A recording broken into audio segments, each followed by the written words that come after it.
On this show, we'll dive into the complex realities of harm reduction, substance use disorder, homelessness, and related topics. We want to emphasize that while we have extensive frontline experience in these areas, we are not accredited professionals. Therefore, despite thorough research, factual inaccuracies may occur from time to time. We are passionate advocates who prioritize lived experiences and compassion in all discussions. Our conversations may contain explicit language and address topics that can be upsetting to some listeners. We encourage everyone to engage with an open mind and understand that our goal is to foster understanding, empathy, and support for those impacted by these issues.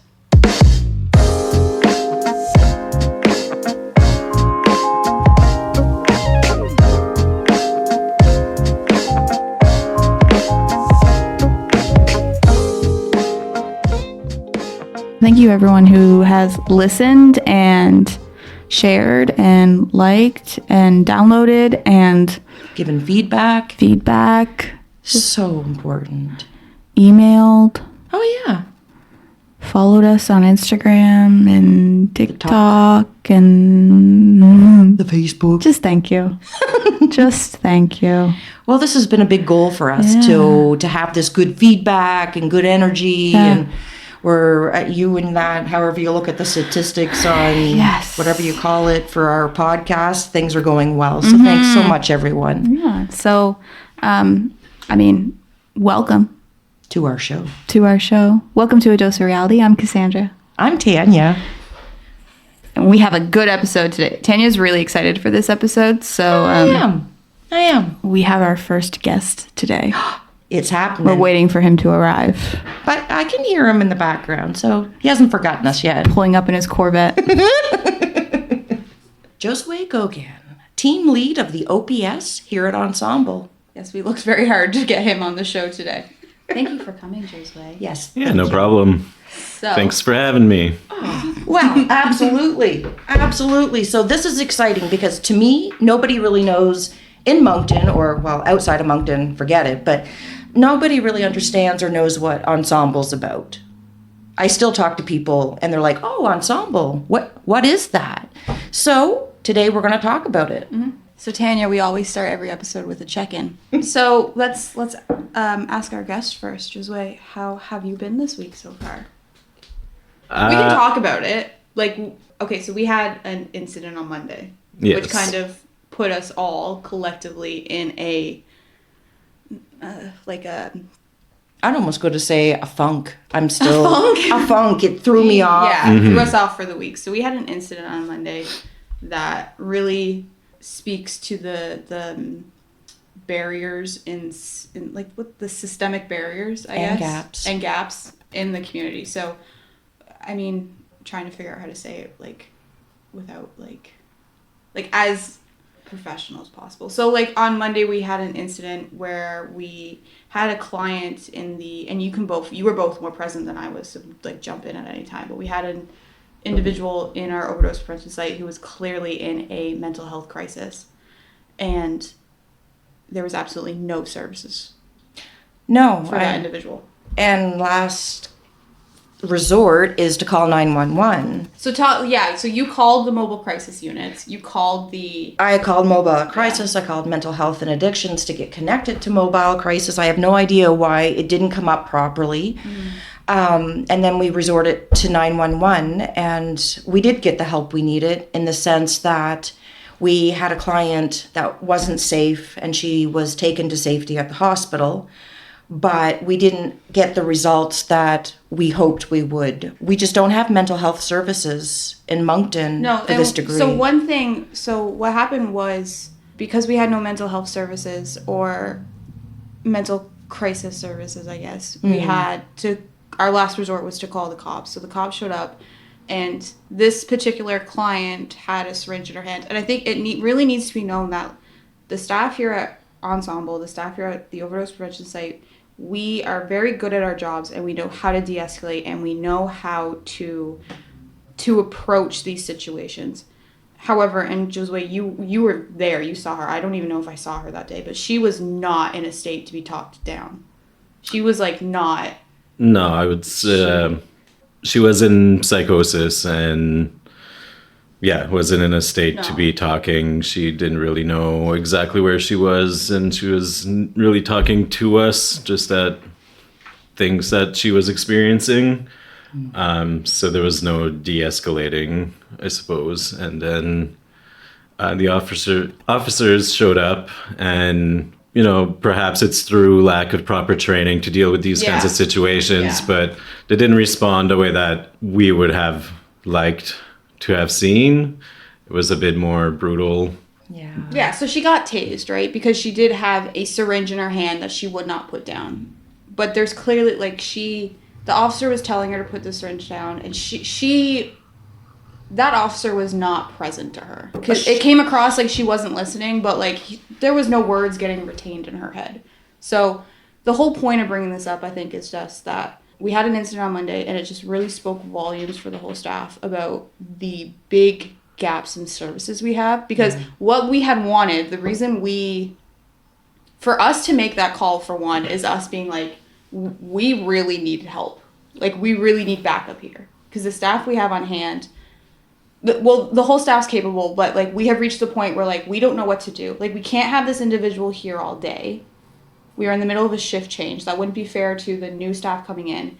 It was very unsafe for this individual to, even if we had somehow escorted her outside, someone else would have called the cops. She wasn't safe outside. She wasn't safe outside. Her own safety was at risk. So our only option, because we couldn't get a hold to any mental health crisis lines, our only option was to call 911. And we had said on the phone, what we want is someone who can come, remove this individual, and bring her somewhere where she can get help. Absolutely. And the only people they could send is the cops, which it's not fair to them. That's not their job to do that.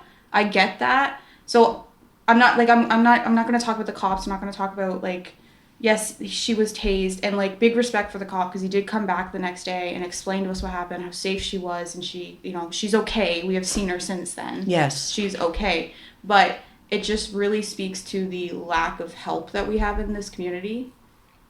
And the lack of resources. The lack of resources, because we debriefed the next day as a team, and one of our staff asked, well, what do we do if it happens again? And we don't know. What do we do? We did everything we could. We did the best with what we had to work with, meaning resources. But it wasn't enough. And when next time rules are, when you look at it, we did everything we possibly could.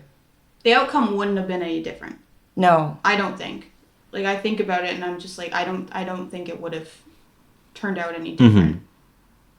Right? Well, we just don't have the services to provide what she really needed, what the client really needed. So that being said, again, it was a really rough week, although it's not finished. But we have this platform now where we can talk, and we're slowly growing this platform where we can bring awareness to those things. So I think it's important that, our check-ins, Josue, aren't always this. Last week, Tanya was like, oh, I saw my baby. Oh, my baby. I'm like, oh, I got to walk my dog. But I don't think, I think we should really bring these forward when they happen. It needs to be known. Nothing's going to nothing's going to change if we don't be like, hey, listen, this happened. This is an issue. How are we going to fix it for next time? And it gives more understanding into mental health. Gives more understanding to the fact that mental health crises do happen, and we want the very best for our clients. And we just don't have the services that would have given that to this individual. So the whole staff's in a bit of a funk this week. Well, I'm sorry, but I still am. Not. We kind of just took over your check-in, Josue. How are you feeling? Well, you kind of said it all there. And it makes sense if everybody does feel different. I'll be honest, I'm still constantly replaying it in my head. It's jaded me a little bit. Yeah. So I've got to bounce back from that. But staff seems to be okay. No, yes. Okay. Yes. No, I agree. Staff, Anything wonderful happened this week for you, Josue? Mildly pleasant? Only Wednesday. I absolutely 100% agree. Everybody was checking in with everybody. We debriefed the next morning. We stayed late after work to work through things. I love our team. It's family. Aww. No, I really 100% do, because it makes a difference who you work with. Yeah. If you work with people who suck, Your week's gonna suck sometimes, but you guys are awesome. That's wise words. Thanks. I worked on it. Anything positive? So Josue, nothing positive's happened to you at all this week. No, I've had a good week at home and stuff. At home.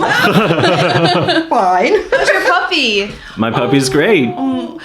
I have a picture of the puppy. We can put it on the podcast. There you go. There. Has anything wonderful happened in your week, Cassandra? No. Do you know what's gonna happen wonderful in my week? Is this daily dose that you're giving us? OMG. I cannot wait to tell you about this. Okay, so shall we jump into the daily dose? Do you want to explain what the daily dose is? Daily dose is a featured moment on our podcast that gives harm reduction facts and fun facts. We like to mix it up a little bit. So let me shimmer some positivity Are on you you. ready for this, Josue? Like, are you ready? Oh yeah. Okay. So, did you know you not can ready. make diamonds out of peanut butter? Yes. What? You I actually didn't know that. You did I it? just wanted to ruin your moment. I'm like, you're kidding me. So, seriously, you can make diamonds out of peanut butter. Do you like how she said the daily dose is a feature for harm reduction facts? Is what she said. And fun She facts. said or fun facts. Oh, okay. Sorry. Thank you, Josue. Specified. Yep. So, so I didn't know this. No. yeah, it's true. So, Okay. because there's carbon in peanut butter, and through a scientific process called high pressure, high temperature synthesis, peanut butter can be transformed into tiny artificial diamonds. First done by a German geophysicist. Yeah. So yeah, I think that's incredible for a fun fact. I'm wowed if you're not, and I'm sure my listeners, our listeners, all the listeners are excited to know they can make diamonds out of peanut butter. If you don't believe me, We're all gonna be rich. You have a lot of peanut butter in that cabinet behind Josue. 100% right I do. We got to get to work. Now we know why. Yeah, right? She's not up here doing wellness navigating. That's not what she's doing. Did you know that 1 We acre? have more than one fun fact? Oh no, this is a continuation of fun. Oh, okay. So 1 acre of peanuts will make 30,000 sandwiches. An average child eats 1,500 peanut butter and jelly sandwiches before graduating from high school. Wow. Right? What's the definition of an average child? Oh, we can't go down that road this soon. Wow. So there's your daily dose. I'm pretty proud of myself, but I can tell that maybe I've thrown you off. So, well, we'll just let that one slide, and you're welcome, everybody out there. And I know it's a lot to work with, dear. It's a lot. You know what? I love it. I do. Do ya? I do, yes.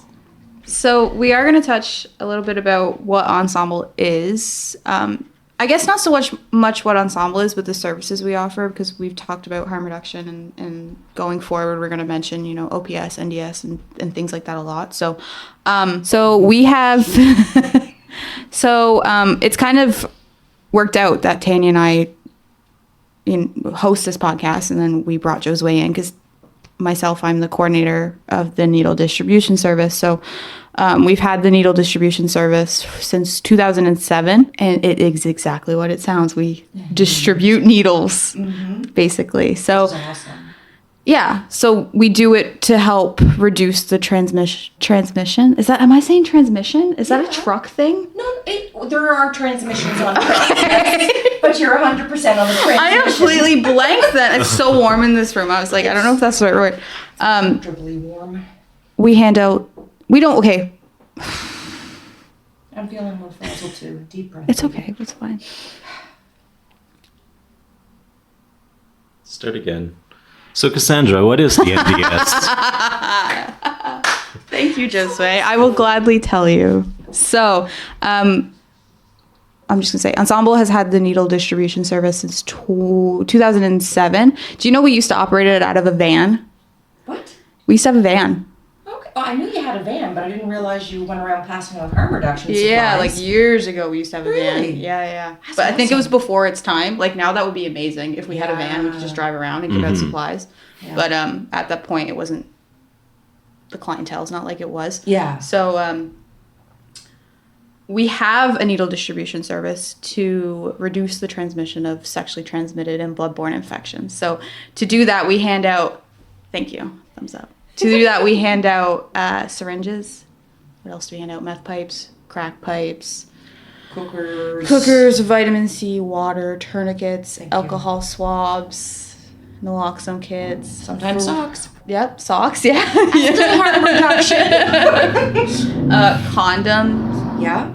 Lube. Condoms, lube, anything that will help reduce the spread of sexually transmitted and bloodborne infections. So, and then we also have the added bonus of donations. So any socks, hygiene products, sandwiches, food, toiletries.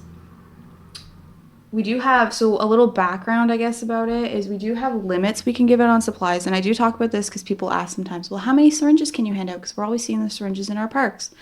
So people can get up to a box of syringes a day, which is 100. People are going to say that is a lot of syringes you can get. It is, but it isn't, because every time you use a syringe doesn't mean you're going to... Sometimes you need to use more than one needle to inject. get your fix, like I guess is how you could say. Like, and realistically, if you inject your needle and you don't get your fix or whatever, you have to change your needle and use a new one. So they could have a box of 100, and out of that 100, they may only actually properly inject about 20 times. Right? Does that make sense? I think. Did I explain that good? Okay. Yeah. So, and same thing with pipes. Like we hand out about 4 pipes a day for individuals, and the reason it's that many is because you're also not supposed to share any pipes, and you're not supposed to share syringes and stuff. So, we are a distribution, not a needle exchange. So needle exchange programs aren't as popular as they used to be. So before, it always started out with needle exchange. So it's a 1-to-1 exchange. So if I give out 10 syringes, you bring back 10, I'll give you another 10. But that doesn't really work with the harm reduction policy. And we talked about all this before, I believe, in like the pilot episode or one of the episodes. It doesn't really work with the harm reduction policy because then you're asking someone, particularly our clientele who are homeless, we're asking them to carry around 10 used needles. Yeah. And you can't get new ones until you bring them back. So people are just going to reuse needles. So it doesn't really work with our policy. So we are just a distribution. Could we explain why we don't want to use a needle more than once as well? I find that fascinating. Yeah. Oh, okay. I meant you, but just meaning that you think you can use a syringe several times to use, but after you use it once, the needle barbs. Yeah. So if you were to reuse it, it will pull on the veins, which would cause infections. Yeah. Yeah. So. So important not to use it more than once. Yeah. They also do a lot of referrals. So they refer a lot to Tanya, whose position is wellness navigator, which she will talk about later. Also, we have a nurse practitioner on staff, so a lot of referrals to our nurse practitioner, our counselor, and external referrals too. We get a lot of people who come in and they're like, I'm new to town. Where do I get food? Yeah. So we'll tell them where to get food. And we also most of our clientele are those who are homeless or use substances. But we do get sometimes, especially I notice in the September-ish when school picks up, we get a lot of parents come in. Nice few parents come in for either naloxone kits or for condoms. Really? Their kids are starting to be sexually active. I would never have thought. Because it's free, right? All of our supplies are free, and also it is an anonymous service, so we don't know our clientele's real names. It's a code name based operation, I guess. So, you can come in and get condoms and just ask for condoms. You don't have to pay. You don't have to give me any details. You just gotta give me your code name, give you some condoms, go away. And it's so funny because people are more embarrassed about asking for condoms than they are meth pipes. Really? Yeah. I don't know if either of you have noticed that, but if anyone comes to the NDS, they'll be like, can I have some syringes? Can I have this? Can I have that? Can I have meth pipes? Oh, and can I also have some condoms? Really? Yeah. People get very embarrassed to ask for condoms. Well, it is quite a personal thing, I suppose. Maybe that's why, but... Yeah. But our clients are also very resourceful. In the winter, a lot of people use lube but a lot of people use lube for their bike chains and What? Yeah. Really? Have you heard that before? No. Really? Me neither. But I'm not that surprised. Yeah. Not as surprised as you are. It makes sense. Sorry to interrupt, but I was like, whoa, dude, okay, your bike's gotcha. Yeah. Just never thought of a parallel. Yeah. And it's not like, so yeah, we get parents come in. We also we have a few individuals who are diabetic but are lower income, so they come to get their insulin syringes. And like, so although people have this assumption that we are here to hand out syringes to people who use substances, and that's not the case. Like, anyone and everyone who is at risk of contracting an STVBI can come and use the needle distribution service, is what I'm trying to say, basically. Yeah. So, yeah. That's awesome, though. Yeah. So, just some numbers. Oh, I like numbers. Well, we have. This is from our fiscal year 2023 to 2024. So, at the needle distribution service, we see about 1,700. We've seen about 1,700 unique individuals, which is a 12% increase from the previous fiscal year. Okay. For everyone who says they see syringes at parks, our syringes have gone down. So we don't hand out we still hand out almost like 500,000 syringes, but it's gone down. Pipes have gone up. We hand out about 80,000 pipes a year. Because people are more smoking now than injecting, maybe? Yeah. So, yeah, I guess that's the needle distribution. That's awesome. It started off when I started working in the needle distribution, it was just myself. And that was doable. But now it's gotten so, like, the clientele have increased the amount of people we serve, that now we have myself and then 2 full-time staff. And we usually always have, like, a student or a youth down there with them. So it's really, really increased and really picked up. And I know Josue can talk to that too, because he had to increase his staff like tenfold recently. So, but that is just a bit about the needle distribution. So, needle distribution is one of the frontline services we offer at Ensemble, and the second is our newest service, which is the overdose prevention site. Yeah, I'm so excited. You are so excited. I have been excited. So we're breezing through mine and Tanya's, because we've also already talked about it a bit before on the podcast, but we just want to dive into the overdose prevention site. It's amazing. I can't wait. So, Josue. Wow, we're diving right in. We are. All right. Tanya dives in. So, I mean, not everybody knows what Ensemble is, so it's awesome that we unpacked it. But not everybody really understands the whole idea behind an OPS. So, OPS stands for Overdose Prevention Site. Josue, can you tell us how it works? Yeah, so people come in. It's an anonymous service, so they give us a code name. We'll ask them what they're using that day, and they can come in and use their substances. And then we are there with them, so if anything happens, if they have an overdose response, we can respond to it. While we're there, we can also help them with other things. If they have wounds, we can refer them to the nurse, things of that nature. If they're looking to get help with housing or something like that, we'll refer them to Tanya, the wellness navigator.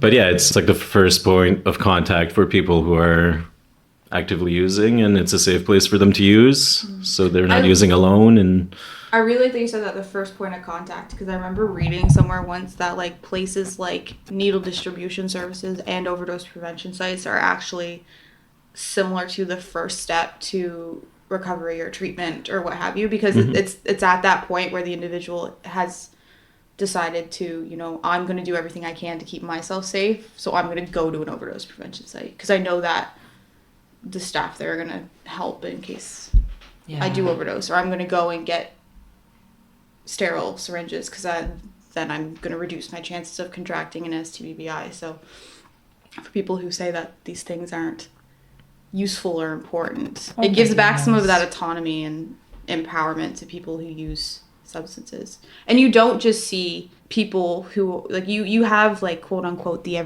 few everyday people who come into your site. Oh, for sure. Right? Yeah. So it's not just those who perceive as homeless or what have you. So For sure.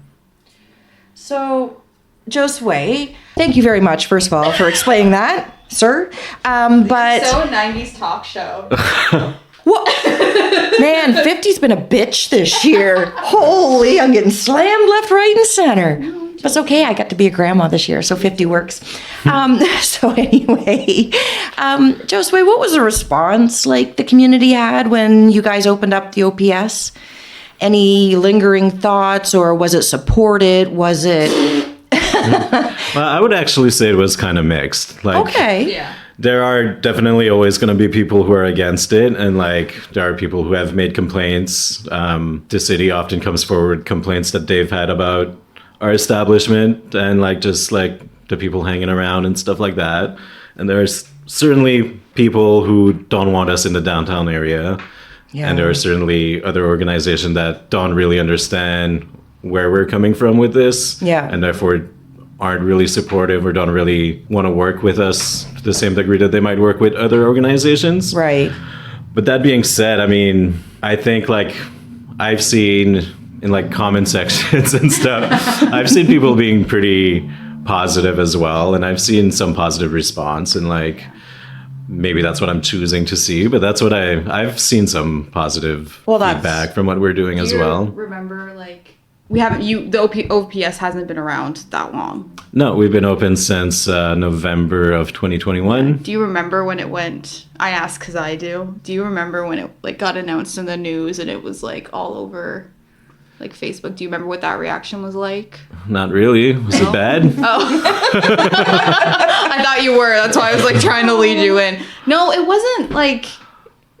I thought it was okay. I thought we were bracing for like the worst. The worst, and then it was pretty mild. Especially if you compare it to places like PEI right now that are trying to for sure. open an overdose prevention site, and they keep getting shut down by the city and things like that. So like it's been pretty mild compared to other places. We like really like we opened our overdose prevention site like at the sweet spot. Like if it had been any longer, I generally think it wouldn't have happened. I agree. Because of the response PEI. Are you familiar with what happened in PEI with their? Not overly, no. I believe they had their site, they had staff, they had the space, they were ready to open, and then I think an election came up, yes. So they decided that, I think it was a municipal one, because I think they still have the funding from the province, but like Charlottetown wouldn't let them open anywhere. Really? Yeah. Yeah.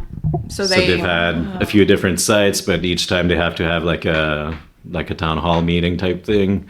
I think it's the same thing in St. John right now. I think they're seeing the same thing. Like when St. John was similar. They had a building, they had the money, they had staff, and then the minute the landlord found out what it was for, like shut it down. And so I don't think it's as political in St. John, but it's pretty similar. If you look across the country too, a lot of sites are losing their funding right now, and like which is terrifying. Like in the prairies, a lot of them are losing their funding, having to cut back hours. There's going to be so many more deaths. Yeah, but when the issue becomes politicized, this is what happens. So.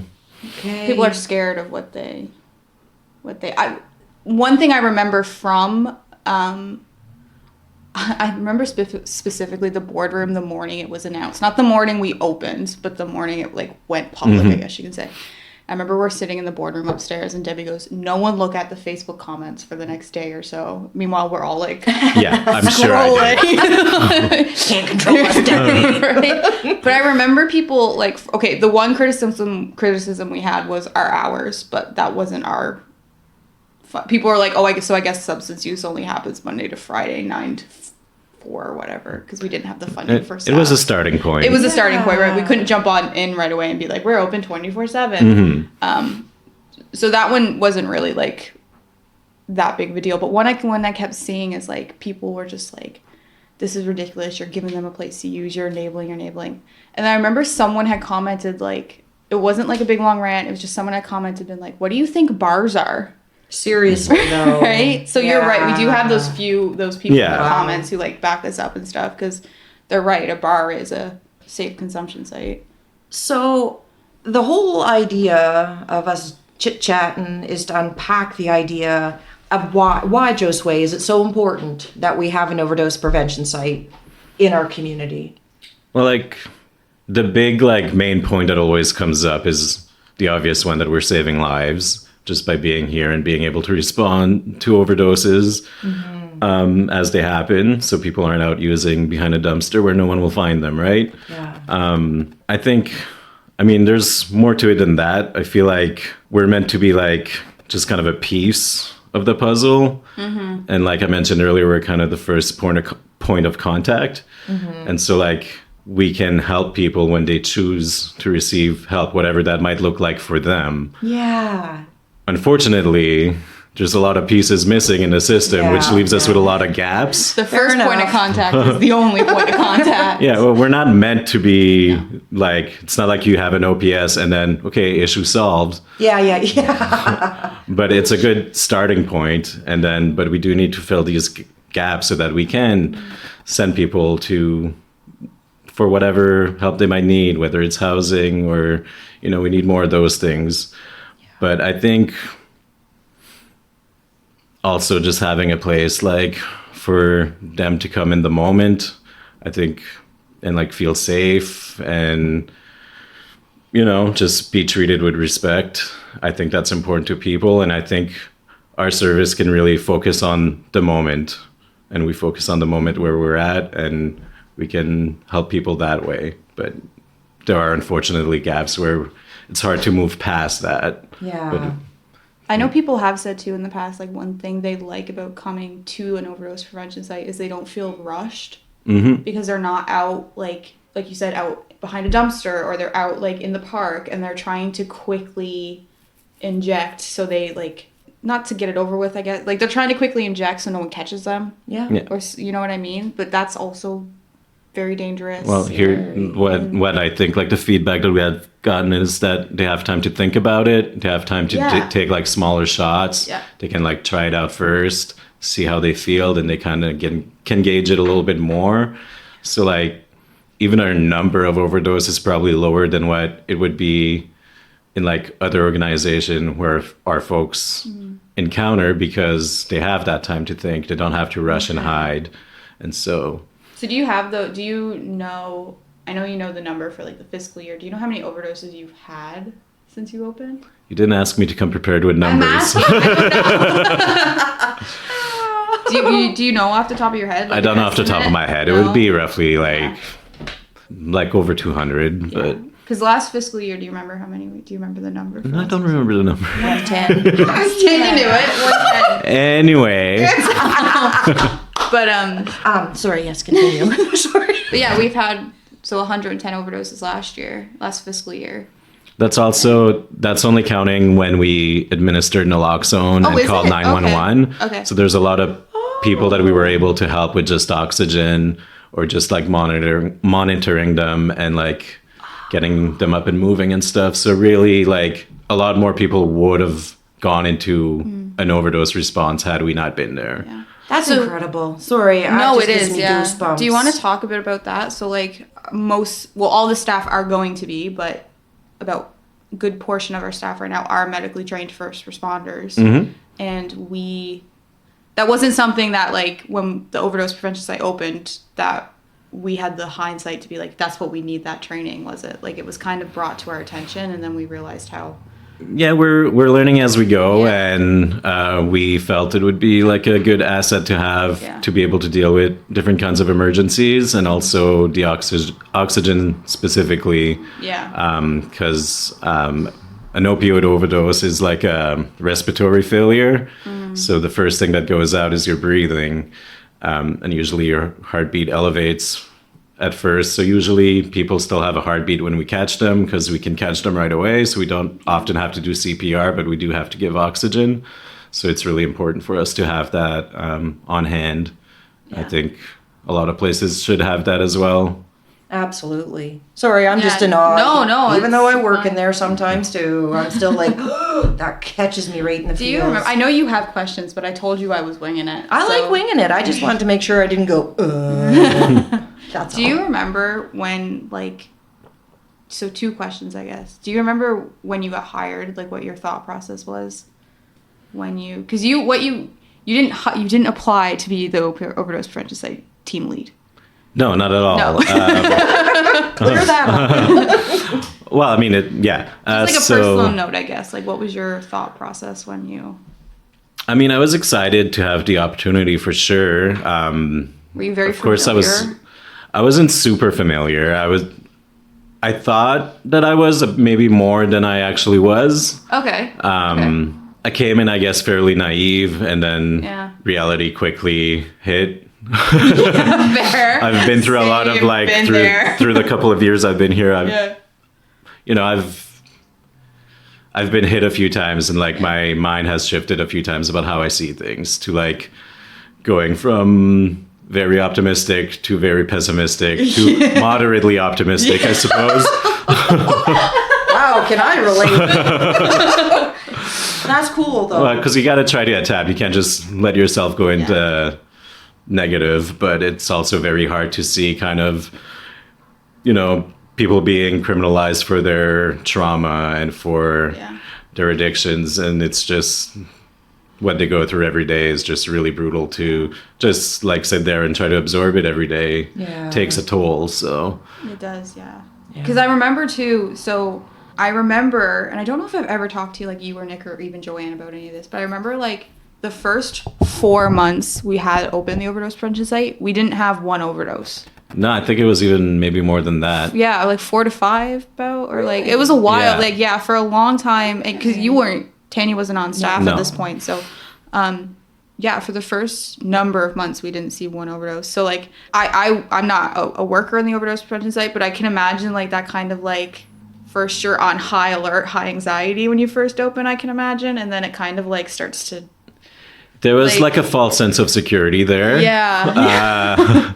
And then, the first few overdoses, because I had never worked on an overdose. Yeah. So clearly that was a shock as well. Yeah. I remember like a little story. I worked on an overdose, and after the person woke up, they were crying, but it was like a very like childish cry, like not to say that they're childish, but it was just like this very like a kid like. Just this full on like cry. And it was really just like terrible and hard to see, just because like you feel bad for that person, that person, you like that person, and like they're having this emotional reaction that's very raw. And so we get them back up, and they have that reaction, and then like, okay, I have to leave for a minute to go to my kid's Christmas concert. And he goes to school right near here, so I walk out of that situation to go to the Christmas concert, and I'm just sitting there, and like I'm like, this is so messed up. Like I don't understand. Messed up world. I can't, like, how do I go from this to this? Yeah. I think there was a kid that was really shy on stage, and like my eyes watered up. Well, your emotions are already up there. Yeah. You're already like high intent. Then my wife looked at me and she was like, "Are you crying?" I was like, "No." No. But just like that contrast, and even having to leave the OPS to just go right to picking up my kid is like such a weird feeling. It is weird, hey? Yeah. Like you say that now, I think like how many times have like we've all left here like after an intense situation and like just gone home, or like gone to our kids' Christmas concert, or like gone to the dentist, or gone to get groceries, and it's a very jarring in the sense that like you have those moments, but then like you kind of become numb to it. Like now it's like not second nature, but just kind of like you always have those moments where you're like, oh man, that was rough, but we're like feel like become a bit desensitized to like. Is it desensitized, not to be a pain in the ass, but is it desensitized, or is it the fact that we know we have good trained staff that know what to do? Yeah. Because I remember zooming every time I heard an ambulance, whether it went up the street, down the street, or didn't around the corner. It's just right away. But now I'm like, staff's got it. It's not I'm being nonchalant. I know your staff is awesome. Yeah. So when something happens, I'm like, okay, it's going to be okay. It's going to be now. okay, yeah. But at the beginning, I wasn't sure what the hell was going to happen when I first started working in there, because I wasn't used to it. So there was a period of time where, so I remember, didn't you guys go tour Halifax? I think it was Halifax, and they had told you like the max they see a day is 10. Was that there? Yeah, that was that side. At that time, I don't know what their numbers are now. Probably different now, but at that time. Max overdoses or max people? People. They saw come in the site a day were like 10 at that point in time. And I remember like, I don't know, I don't even know if it was the first week, but at some point where we beat them, like, and we had like more than 10 people, we were like, yeah, we're doing a good job. But now we see like easily like 20 individuals in the daytime and like 20 in the nighttime. So yeah, it's just it's crazy to me. So like we for a while like we see those numbers, and then for a while we only had like 3 staff. right? So there was a time when the whole staff were constantly like, you hear an ambulance, you were running wherever you were in this building, right? So if you had one thing you wanted to tell community, like, hey, this is what's going on here, and is there anything you'd like to let people know about what we do here, or the impact maybe, or clients, feedback, or... I think, one feedback that we get fairly often is how nice it is to come to a place and be respected and be talked to like a person. And I think that's important to bring up because we don't know the struggles that everyone go through like on a day-to-day basis or in their lifetime. And it's easy to like look at someone when you see them and judge them. And we've all done it. If it's not judging someone who looks homeless, it's like judging someone who looks a certain way for whatever. But I don't know, just take the time to like try to learn people's story, or at least don't make assumptions, and be kind. I don't know. I know that's very cheesy, but No, it's not cheesy. No, it's I not. love It's true. that. Yeah. I love that. Thank you so much. Don't assume the worst out of everyone right away, I guess. Because they are some of the nicest people, like, and I think it's because they have literally nothing to lose. It makes them so real and like so blunt sometimes, but like, and it's not to say that like, you know, they're just like us. And I think what it is people forget that we can have bad days, but we can go inside and we can hide the bad days. Like when someone like our clientele, when they're having bad days, they have to do it publicly and in the open, right? So they don't get to hide like that. Yeah. So and it makes me mad when I see these videos of people like, oh, look what's going on in downtown Moncton, and they're filming someone through their bedroom window because someone's like having a moment in an alley or something. It's like be grateful you can do that inside. And we also like mentioned the gaps in like mental health services earlier, and like you have to consider most of these people don't have access to adequate services that they need, and a lot of them do have mental health issues. So to expect them to behave like quote unquote normally is kind of unexpected. It's unrealistic. Yeah, they're gonna have bad mental health days, and it's gonna show, and they're gonna be on the side of the street. And we've made such amazing connections with the people that come into Ensemble. Not only do I feel sometimes like it's a family with staff, but I mean, man, we love our clients. I don't know how to express what I'm saying, but we're engulfed in this, and we care about our people so much, and they are going through so many things that people just don't understand. And I just hope people can do what you said, Josue, take the time and talk to somebody. Be kind. Sounds so simple, but it's so hard for some people sometimes. if you can't do that, just, leave that person alone. Just go about your life, man. Just don't do anything. If you can't be nice, just, buzz off. Just buzz off. But I don't know if we wanted to talk. We did expand hours in the Overdose prevention site recently. Yeah, well, we used to be, like you had mentioned, we used to be open 8:30 till 3:30, or maybe it was 4:30 at the time, or 9 to 4:30. I know I've been here till 4:30. It was office hours. Anyways, we have since expanded to the evening, so we are open. We do like our last intake at 9:30, so we're open till 10, but we won't take anyone between, so that there's time to clear out. And we still open at 8:30, and we're open on the weekends 10 to 5. So that gives me so much comfort knowing that there's extended hours and weekend hours. I don't know how to express myself. It's comfort knowing that the people we love and see most often every day or within a week or whatever, what have you, that we know that they're safer.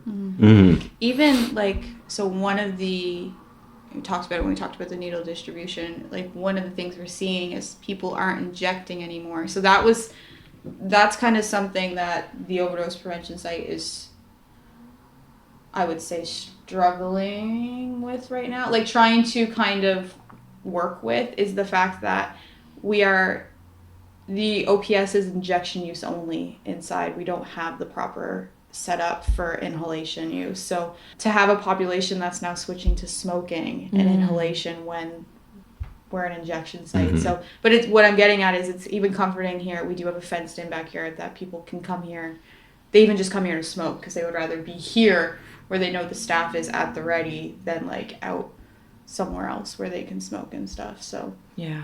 and just A funny little thing about people switching to smoking more is we kind of saw this when we opened the OPS. A lot of people were using Shady Eights, they called, which is isotenizatine.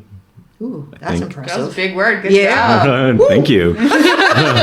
But they weren't able to smoke that, so a lot of people injected it.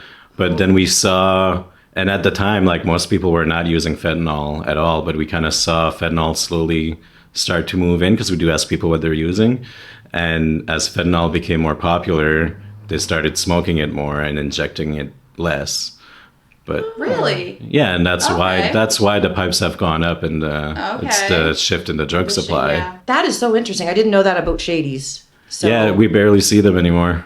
I've not heard any buzz on it. When we first opened, it was like the Years main ago, thing yeah. that Oh, people. then, yes. Yeah. Oh, But I mean, yeah. like, currently, yes, I haven't yes. heard No, anybody not say currently. anything. I think that's so fast. Like the change in drug supply is always so like it's terrible, but it's also like fascinating because like I think it was the same. Like we didn't have overdoses for a while, and then the drug supply switched. Yeah. And then it was like overdose, and it's kind of like now the drug supply switched again, and now it's all smoking and overdosing and.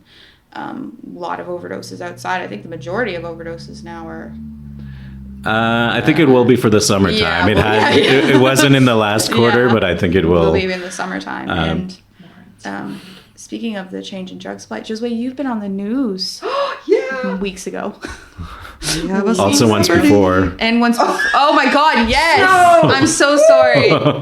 We need to play that There's clip. not enough snowmen in downtown Moncton. I love it.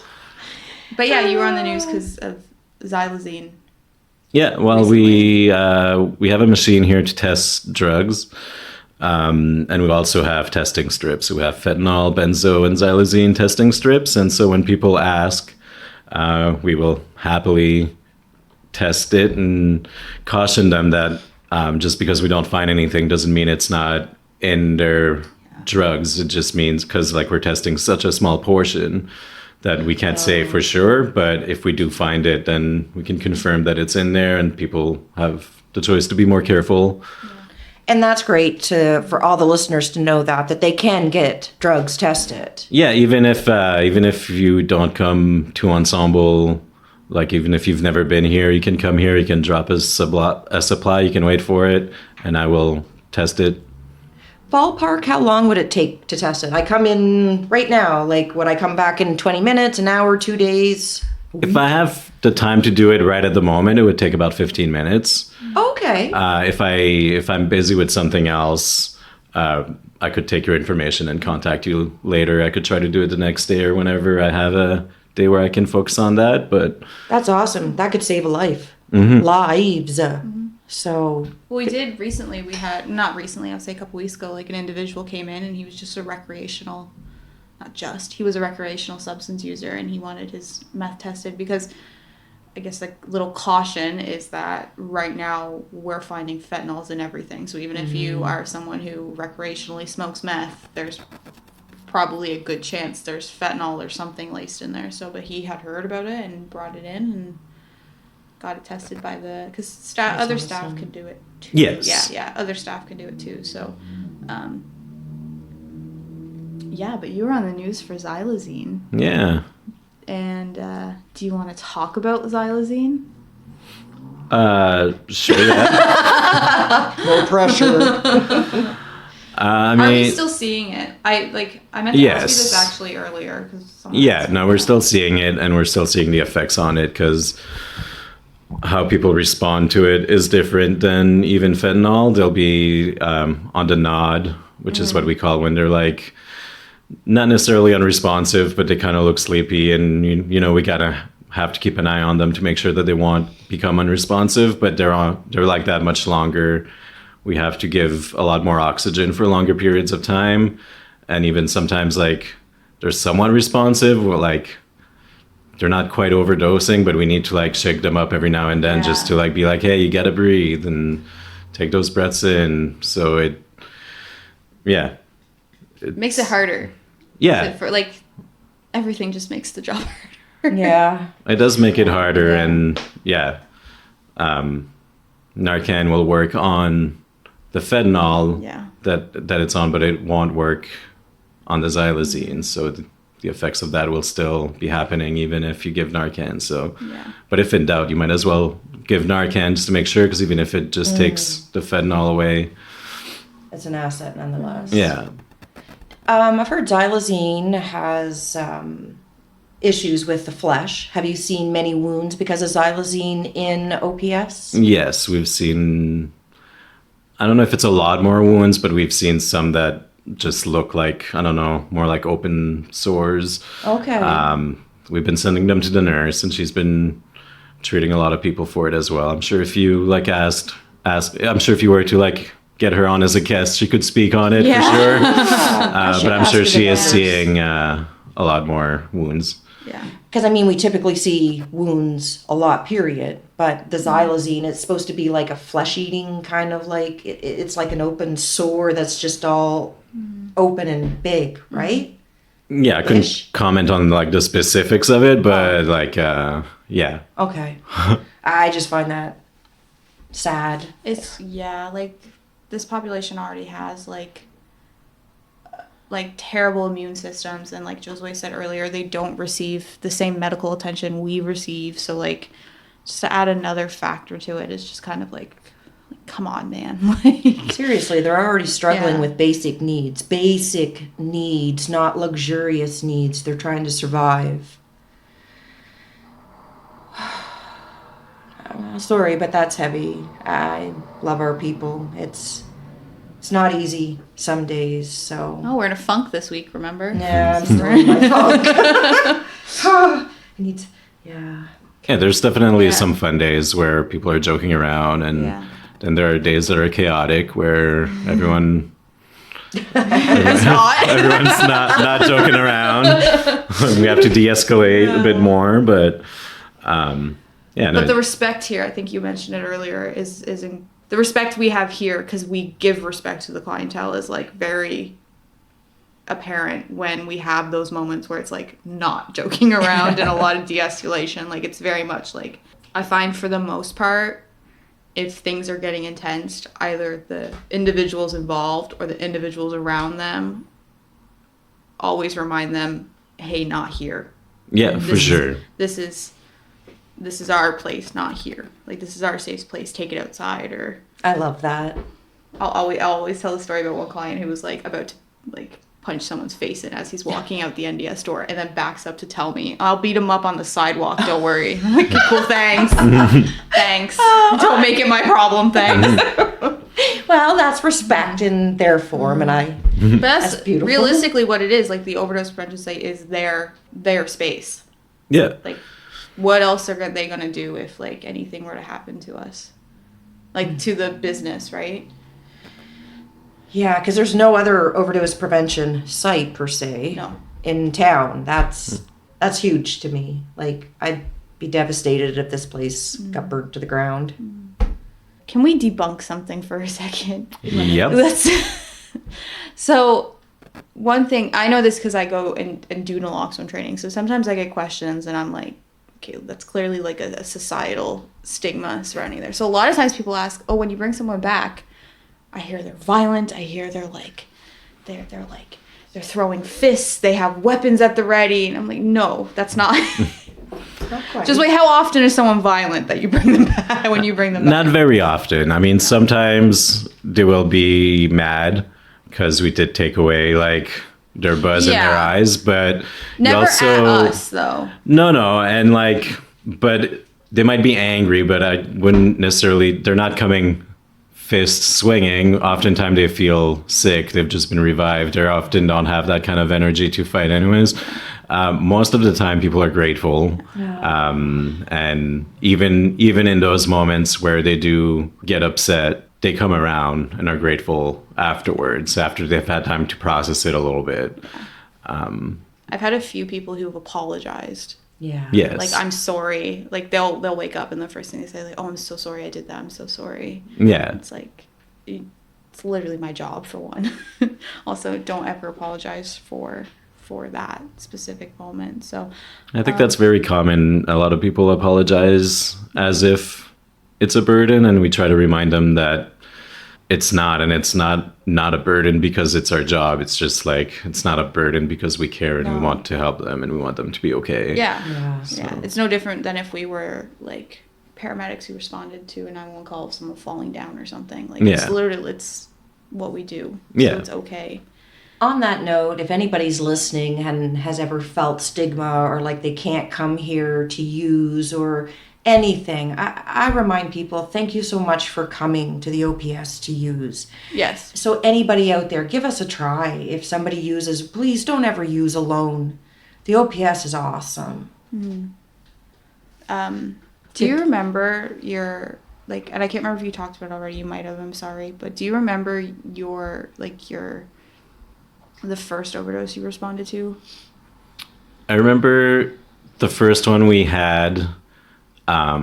I was on the phone for that one. I made the call. So I one wasn't- you responded to, though. Yeah. And so the first one, I wasn't hands-on, Yeah. but I made the call. The first one I responded to where like no one else was in the room at the time, and I was the one who like found the person. The other person wasn't far, but they just weren't physically there. So I had to like yell for them and start putting that person on the ground. No, it was scary for sure. They're definitely scary. I mean, they're always scary, but at first, when you're not sure, it's definitely quite an experience. And like I remember I wasn't really quite happy with how I responded to them. Like I wasn't quick enough to make decisions. That's interesting, because I had the same reaction the first time I ever responded to it. I think that's pretty normal, and I think most people will not necessarily know what to do the first time, even if you've been trained. Yeah. But after you've done it once or twice, you kind of get more comfortable. Like you have to like not let that get you down and just be confident. like, more confident. Because I had the same, I remember the very first time I ever responded to an overdose, we had the overdose prevention site for a while, but we were closed this Monday morning. The site, the OPS was closed, but the NDS was open. And long story short, we had a public bathroom. We don't anymore. And someone had injected in the bathroom. And while we had this public bathroom, we did periodic checks. But like he went in the bathroom, and I knew like deep down, I was like, oh man. And like knocked, he didn't respond, so opened the door, and he had overdosed on the ground. But I remember the exact same thing. Like we had clients around who thankfully like helped and like coached us through and kept us. They kept me calm. Like the clients were like very reassuring and kept me calm. Yeah. But I remember preparing this sticks out so much to me. I remember preparing the naloxone, and like at this point I had given so many naloxone trainings, and I'm trying to like put the needle in the vial, and I'm like shaking. I'm like, oh my God. And I'm like yelling at myself in my head. I'm like, I've done this. I've taught this so many times. Like, why can't I do this? And just like so panicked in that moment. And then we brought him back around. Yeah, you reversed it. Yeah, we reversed it, and the paramedics came and took him to the hospital. I think he went to the hospital. But I remember after that was my only thought. It wasn't that like, oh, we did it, he's okay. It was like, oh my God, like I didn't do this. I didn't get hands to chest fast enough. I didn't, like, why was I shaking so much? Like that was like the only thing going through my head was like criticizing every little thing I had done. Yeah, So, for like, sure. I think that's normal for most people. One thing that you mentioned that I thought was interesting was how there were people around like that come and use the service that were there and were very helpful. Yeah. The same thing happened to us in the OPS in the first few overdoses that we've had. We had people, because they've experienced this, they've lived it, they're experts at it. They've done it more times than me. Yeah. And so they did help us, and they did kind of coach us and like kept us calm. And so like without them, I don't know that I ever would have gotten the confidence to be where I'm at now, where I can respond to one calmly and feel confident that I can bring someone back, you know?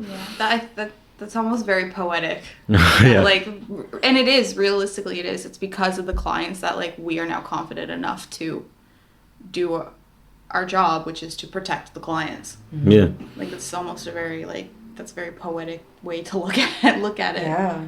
And even when I first started working in OPS, you kept me calm. I mean, you are a quiet fellow, but even your presence, like, you're well versed, but you're good at being calm. You are like I don't know, as long as I know you got it, I'm like, I'm good. Like, I don't know, your staff must also appreciate that too. Maybe they don't come right out and tell you, but your presence is great. You're so good at OPS, Josue. Oh, thank you. I think too, it goes 100%. back to end it on kind of like a very positive note is we talked briefly about it, is that I am very confident in everyone's like abilities. Like, and I know everyone has my back. Like, if I were to go downstairs and Josue and I were there and we were the two responding to an overdose, like, I am very confident that like we could do it. Yeah, for Right? sure. Like, I am like, there isn't someone you could put me with and I'd be like, ugh. Yeah. Yeah. You know what I mean? Yeah. Like, everyone here is very capable of what they're doing. And if they're not, like, they're very open to like talking about it. Yeah. And being like, you know what, I need help with this, or I'm not feeling like that comfortable, or like we've all developed a nice kind of, I don't want to say bond because that sounds a bit cheesy, but family. But I think it's true that like we're very fortunate, and Josue, I've told you this before, but you did a very good job at like hiring your staff when you expanded, because you had to we expanded hours, which means we need more staff. So like you had to cycle through a lot of Indeed application For sure. to try to find someone. And Yeah. it's not an easy job to hire for. No, not at all. There's a lot of things to consider when hiring someone for that kind of environment. And yeah, we went from like 3 to sometimes even 2 staff to now 10, including me. So Yeah. Last summer was tense, yeah. It's very tense. but I loved it. Not gonna lie. I couldn't lie, but that'd be no fun. Do you have anything else you'd like to say or to add before we give it to Tanya so she can rant a bit about her job? I think we should give it to Tanya. I'd like to hear this rant. So Tanya comes up to the office to me today and she goes, I don't know what my job is. I didn't say it like that. I don't know what to say about my job. I know how to do it, but I don't know how to explain it sometimes. You got a question? Come see me. I probably won't know, but I'll find it out. Tanya, what are you? Right. So I'm a wellness navigator here 5 days a week. Yeah.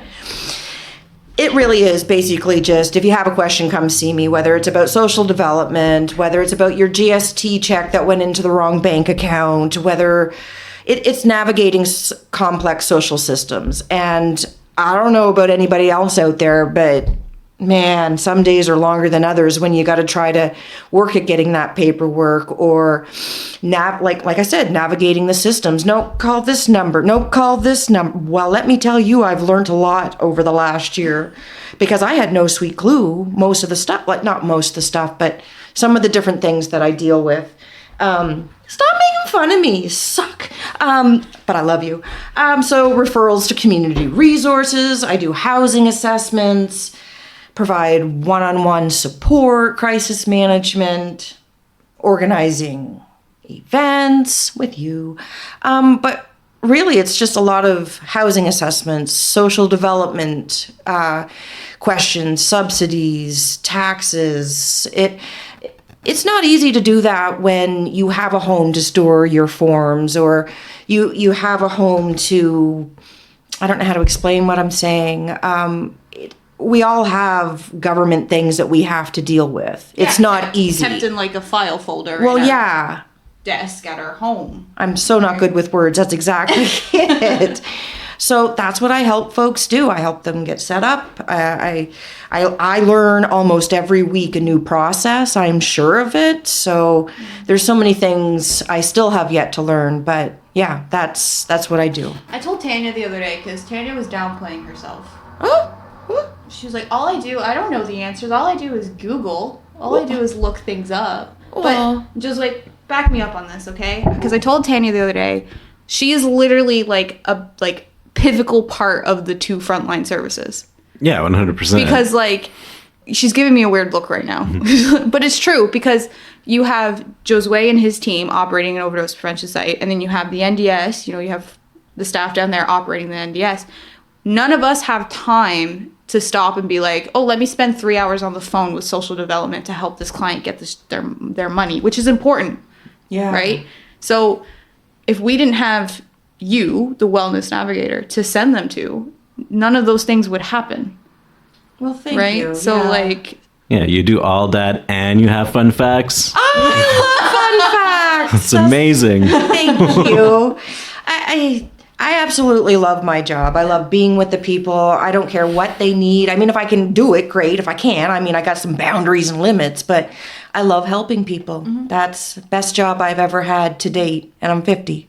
So, yeah. but the front line is more like, we are here immediately now. Here's what we can do for you Yeah. Now. You are more, okay, how can I help better you long term? You need your check? Yeah. Of course you need your check every month. I'm going to help you. I'm going to take the time to do that and help you. Right? Yeah. Someone who works in the overdose, and I say that because we didn't always have, your position is also a newer position. Right. So, like, when I was in the NDS, I had to sit there at the computer and try to figure all these things out while also serving people. And, like, granted, we weren't as busy. We didn't have an overdose prevention site, so the traffic wasn't as much. But it's a lot. Yeah. And also, government's shit is confusing. Amen, sister. Right? So, Yeah. I always say, like, we have the 2 frontline services, and then we have Tanya's position, and they're all equally as important. Thank you. You're welcome. So stop downplaying yourself. Yeah. Well, I mean, we've got great community partners that we refer our clients to, like for IDs and, setting up for food banks and shelters, and the list could go on, but, well, not too far because our resources are somewhat limited. It's a short list, but it is, but it's good. yeah. Yeah. And you also feed our clients, which is very important. You keep them very happy, you and your sandwich ladies. We do try to make sure there's full bellies every day, that's for sure.